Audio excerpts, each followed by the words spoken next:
Department has engaged in highly irregular conduct to benefit a political ally of the president, and he urged the presiding judge in the case to deny attempt by the government to dismiss the charges.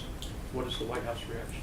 That's the first I'm hearing of that. I'd point you to DOJ on that. Jeff. Thanks, Gailey. Congressional Republicans, including Congresswoman Liz Cheney, have criticized the president's decision to reduce the number of U.S. troops in Germany.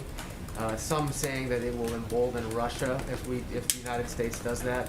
Did the president make that decision to punish Chancellor Merkel for deciding not to come to the G7 in June?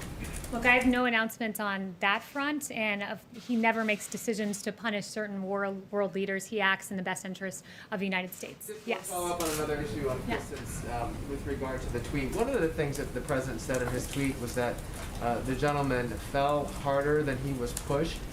How does that work in terms of physics?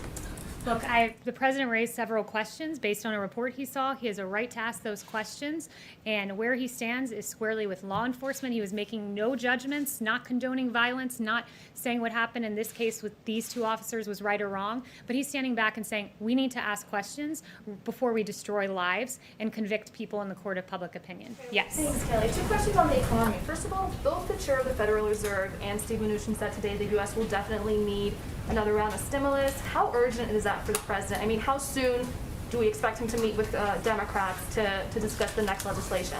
Yeah, it's a good question. He met on a potential Phase 4 policy last week. It was a very promising discussion with his economic advisors. So that's in the works as to when and if we see that, but it is a topic of discussion. He was encouraged by the jobs report. We were supposed to lose 7.5 million jobs. We ended up gaining 2.5 million, a swing by 10 million. It was described to me as one of the, by one famed economist, as one of the worst miscalculations of economists in history to be off by 10 million. That's the size of Michigan. So the president's encouraged because what we're seeing is a belief in the Trump economy and the Trump presidency. What we're seeing is the market soar. We're seeing the S&P have its best 50-day track record in history because they believe in a president that has free market policies that got us to the hottest economy in modern history and will get us there again. Yes.